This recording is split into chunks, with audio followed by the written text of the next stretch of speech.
If you're experiencing issues with a stuck Fortnite update, follow these simple steps to resolve the problem quickly. Step 1. Restart your device. Shut down your gaming device completely and then restart it. This can often clear temporary glitches that may be causing the update to stall. Step 2. Check your internet connection. Ensure that your internet connection is stable and working properly. You can do this by running a speed test or trying to access other online services. Step 3. Clear cache. For consoles, go to the settings and find the option to clear the cache. On PC, you can delete the temporary files related to Fortnite. This can help remove any corrupted data that might be causing the issue. Step 4. Pause and resume the update. Go to the Fortnite update section and pause the update.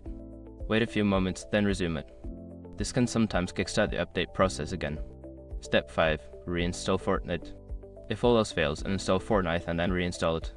This will ensure you have the latest version and can resolve any persistent issues with the update. By following these steps, you should be able to fix the issue with the Fortnite update. If problems persist, consider reaching out to Fortnite support for further assistance.